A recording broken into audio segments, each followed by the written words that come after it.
La miséricorde du Seigneur remplit la terre, Alléluia. Les cieux sont affermis par la parole du Seigneur, Alléluia, Alléluia. C'est par ces paroles de l'introïte que la liturgie nous invite à la joie en considérant l'œuvre réalisée par le bon pasteur, par excellence, qu'est notre Seigneur Jésus-Christ. Si notre Seigneur a voulu se présenter comme le bon pasteur, c'est parce que ce nom synthétise admirablement toute l'œuvre de la rédemption. Nous verrons, si vous voulez bien, tout d'abord que le bon pasteur s'est constitué, dès les origines du monde, un troupeau. Ensuite, nous verrons quelles sont les qualités du bon pasteur. Et enfin, nous nous demanderons en conclusion, quelles brebis sommes-nous ? Le bon pasteur s'est constitué un troupeau. Après le déluge, l'humanité a été réduite à 8 personnes. Elle a pris un nouveau départ. Mais, hélas, les hommes oublièrent très vite le vrai Dieu et ils tombèrent dans l'idolâtrie. Dieu se choisit alors un peuple en la personne d'Abraham qu'il sépara des autres et lui permit de le préserver du mal, de l'instruire et de le préparer à la venue du Rédempteur. Dès avant son incarnation, le bon pasteur, le Verbe de Dieu, s'est constitué un troupeau dont il prit soin en lui donnant sur le mont Sinaï la loi ancienne, en le conduisant par sa divine providence, que ce soit en terre de Canaan, en Égypte, dans le désert du Sinaï ou dans la conquête de la terre promise, ou encore pendant le règne de tous les rois jusqu'à son avènement.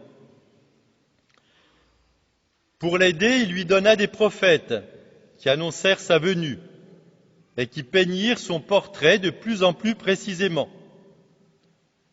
Le peuple hébreu, le peuple de Dieu, était le troupeau choisi, le bercail du Sauveur qui allait venir.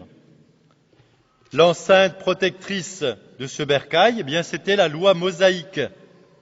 Et la porte de cette enceinte, la foi au Sauveur à venir, qui était comme l'âme de l'ancienne loi. Ceux qui ont cru, dit saint Augustin, en celui qui devait venir, et ceux qui ont cru en celui qui est venu, avaient la même foi. Dans des temps différents, ils entraient par la même porte qui est le Christ. Tous ceux qui ont cru étaient les brebis du Christ. Hélas, dans cette bergerie de l'Ancien Testament, nombreux furent les mercenaires qui méconnaissaient l'âme de la loi. Ce furent les rois prévaricateurs, et il y en eut beaucoup, les faux prophètes, les docteurs de la loi abusés de leur vaine tradition. Si bien que beaucoup de brebis étaient errantes, comme actuellement.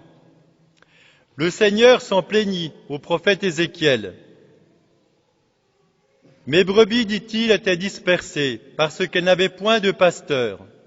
Mes troupeaux erraient sur toutes les montagnes et sur toute la surface de la terre, et il n'y avait personne pour les rassembler, car les pasteurs que je leur avais donnés se paissaient eux-mêmes au lieu de paître le troupeau. Alors, devant ce constat, Dieu promet le bon pasteur. C'est pourquoi, dit-il, je retirerai le troupeau de leurs mains et je viendrai moi-même chercher mes brebis et je les visiterai moi-même. Quand les temps furent accomplis, 1000 ans après le prophète, le roi David, le bon pasteur est venu. Le Verbe s'est fait chair et il a habité parmi nous. Pendant 33 ans, il a accompli tout ce que les Écritures avaient dit de lui. Il a donné sa vie pour ses brebis, ce que saint Pierre nous rappelle dans l'épître d'aujourd'hui. Par sa mort, il a terrassé le démon, il a vaincu la mort, il a ouvert les portes du ciel, il a fondé l'Église, qui est sa bergerie, et dans laquelle il accueille les brebis du monde entier. Là, les brebis trouvent une nourriture abondante qui les conduira jusqu'à la vie éternelle. Toutes les brebis peuvent s'appliquer les paroles de saint Pierre. Nous avons été guéris par son sang. Nous étions comme des brebis errantes, et maintenant nous sommes réunis à notre pasteur, à l'évêque de nos âmes. Alors nous pouvons vraiment nous réjouir, car par la mort de Jésus, par sa glorieuse résurrection, nous possédons de façon définitive, immuable, la miséricorde de Dieu, son pardon, sa grâce, sa vie pour l'éternité. Avec lui, le ciel est nôtre. Et cette miséricorde que nous chantons dans l'introïte ne passera jamais, car elle est établie sur la vérité de Dieu. Tous ces biens merveilleux qui nous viennent du bon pasteur nous donnent le désir de mieux le connaître. Car si des biens excellents sont désirables, combien plus celui qui est l'auteur de ces biens. Alors voyons les qualités du bon pasteur. Un père dominicain faisait remarquer que, en grec, le mot employé exprime la beauté, le rayonnement de la bonté, de la perfection. En disant « Je suis le bon pasteur », Jésus-Christ se représente comme le type parfait du pasteur. Et on peut prendre une image pour mieux comprendre ce type parfait en considérant sur le plan naturel les qualités d'un bon berger. Nous en avons rencontré un lors de notre dernier camp d'été à Saléran. Il nous avait invités à venir le voir au milieu de son troupeau pour qu'il nous explique son métier. Tout d'abord, nous ne voyons pas de grande différence entre 2 ou 3 brebis, elles se ressemblent toutes. Eh bien, lui, il les connaissait toutes et il les distinguait bien les unes des autres, avec ses qualités, ses défauts, ses faiblesses. Les brebis, elles, reconnaissaient la voix du pasteur. Nous, si on avait voulu donner un ordre, un commandement, elles ne nous auraient pas écoutés du tout. Dans la vallée de Haute-Provence, où il menait son troupeau, il connaissait les différentes qualités des pâturages. Et comme nous étions en hauteur, il nous montrait différents pâturages avec leurs qualités, etc. Il connaissait toutes les herbes qui sont bonnes ou mauvaises pour les brebis. Donc il faisait attention en les conduisant dans des bons endroits. Et c'est pour cela que chaque jour ou chaque semaine, il déplaçait ses brebis pour leur donner de meilleurs pâturages. Il leur trouvait également des ombrages pour qu'elles puissent s'abriter des ardeurs du soleil, qui est très, très fort dans cette région. Et puis il les redescendait chaque soir à la bergerie pour les préserver des attaques des loups, qui sont nombreux dans la région et qui sont hélas protégés par la loi, donc on ne peut pas les tuer.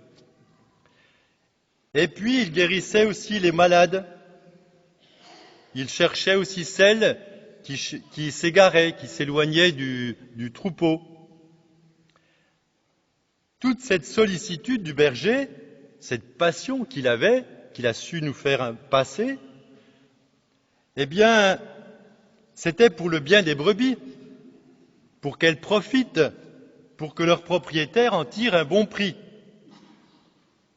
Notre Seigneur, lui, a porté cette sollicitude pour le bien surnaturel des brebis que nous sommes, et il l'a porté à sa perfection. Et il a dépassé les figures qu'il annonçait, telles celles de David. David, qui était un berger excellent à Bethléem, avant d'être appelé à la cour du roi David, du roi Saül, et avant de devenir roi lui-même, eh bien, il raconte lui-même à Saül, lorsqu'il voulait aller combattre Goliath, qu'il était courageux, puisqu'il avait été, en tant que berger, à l'âge de 17 ans, il n'hésitait pas à protéger ses brebis en les défendant contre les lions et les ours. Et il a même étranglé de ses propres mains un lion et une ours. Notre Seigneur Jésus-Christ lui, a donné librement sa vie pour ses brebis.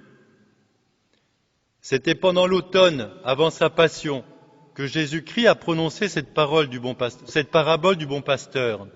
Avec ces paroles, le bon pasteur donne sa vie pour ses brebis. N'avait-il pas dit, peu avant, à ses apôtres, « Il n'y a pas de plus grand amour que de donner sa vie pour ceux qu'on aime ». Voilà sa passion prédite, dit saint Jean Chrysostome. Elle est prédite dans ses fruits. Elle sera le moyen d'assurer le salut du troupeau. Elle est prédite dans son acceptation volontaire, qui est une preuve de son amour. Quand on considère quelle mort il a acceptée pour nous, on ne peut pas douter de son amour. Mais ici surgit une objection, si l'on considère l'histoire qui suivit. Cette mort de notre Seigneur a-t-elle été utile aux brebis ? Après la mort de Jésus, en effet, ont commencé les persécutions contre les brebis. Le sang des martyrs de tous les siècles et de tous les pays jusqu'à aujourd'hui ne témoigne-t-il pas des conséquences funestes de la mort du bon pasteur ? N'aurait-il pas été mieux que le bon pasteur reste au milieu de son troupeau ?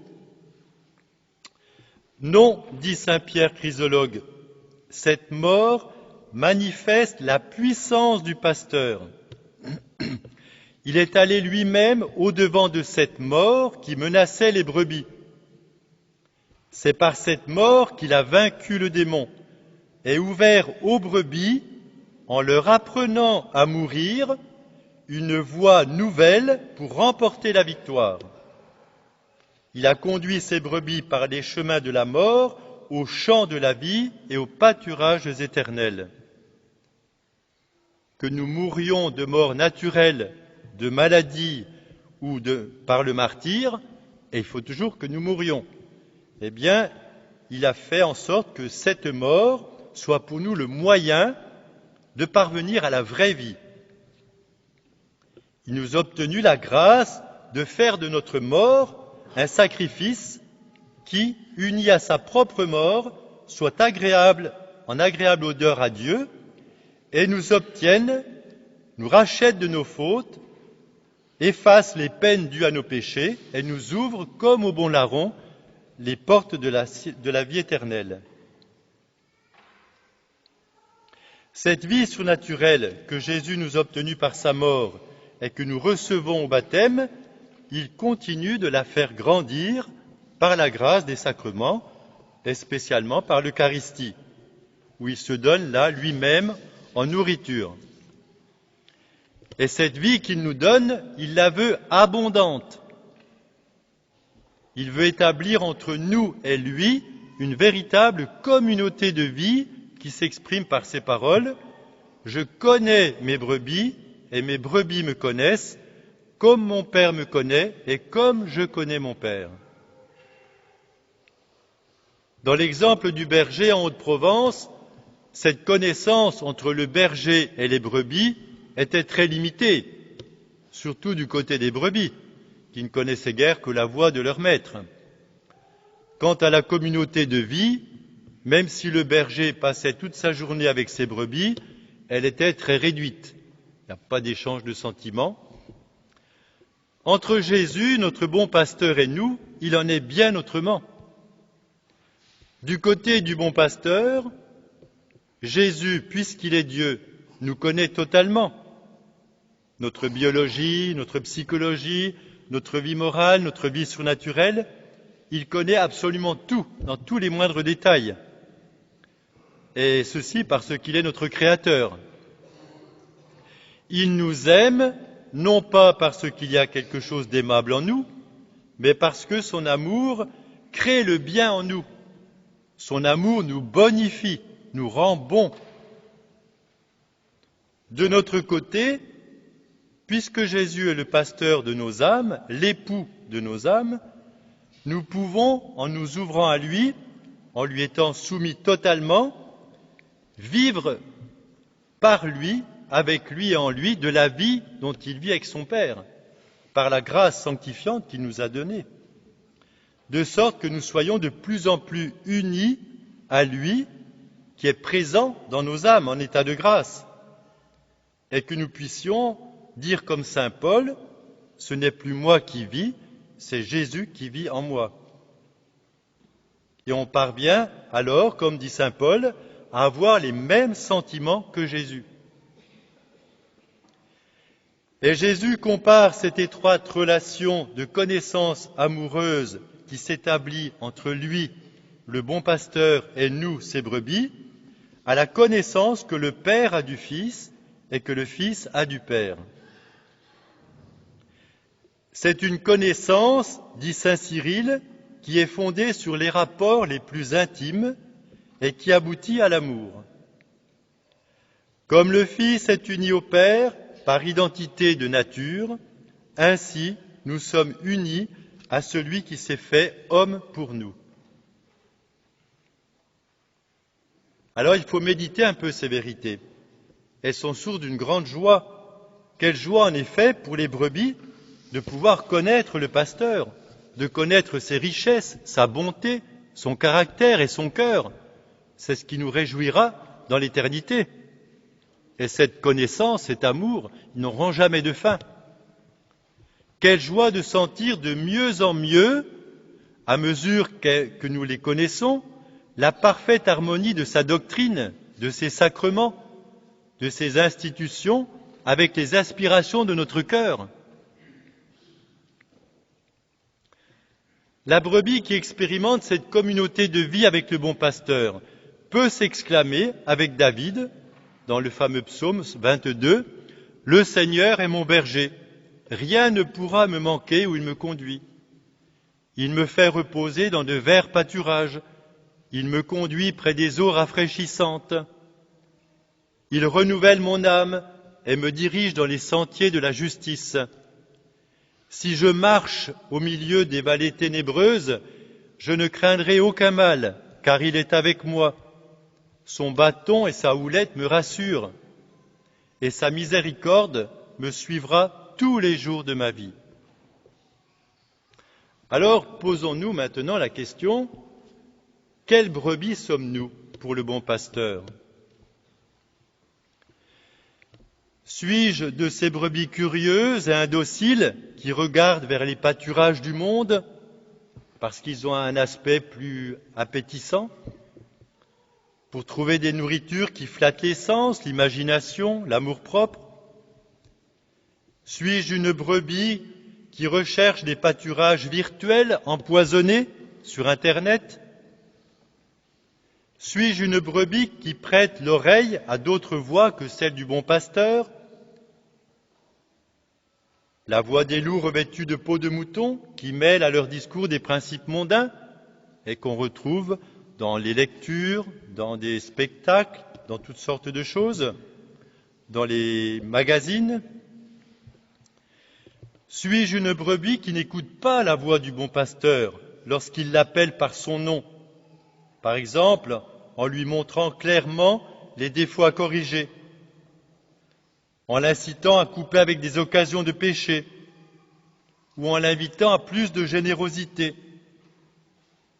ou encore en l'encourageant à obéir à ses enseignements et à ceux de son Église, par exemple en matière de modestie chrétienne. Suis-je une brebis dont l'intimité avec le bon pasteur pèse et qui bâcle les exercices de piété? Ne suis-je pas un bouc dans le troupeau, un bouc à la tête dure, qui n'hésite pas à blesser les brebis avec les cornes de la médisance, de la calomnie? Ne suis-je pas un bouc qui, au lieu de répandre la bonne odeur des vertus, blesse, répand plutôt la puanteur des chutes fréquentes et habituelles dans le péché mortel? Alors, il faut profiter de cette journée du bon pasteur pour méditer sur ce qu'est notre bon pasteur. est-ce qu'il est vraiment pour nous le bon pasteur? Et vu tous les biens qu'il nous a acquis au prix de son sang, qu'est-ce que nous faisons de ces biens? Est-ce que nous y croyons vraiment? Cette vie qu'il veut nous communiquer, est-ce que nous voulons vraiment en vivre? Alors il faut demander à la Vierge Marie vraiment de nous convertir au bon pasteur, de nous conduire à lui, de vivre de cette intimité qu'il veut pour nous et qui est un prélude de celle que nous aurons dans le ciel. Au nom du Père et du Fils et du Saint-Esprit, ainsi soit-il.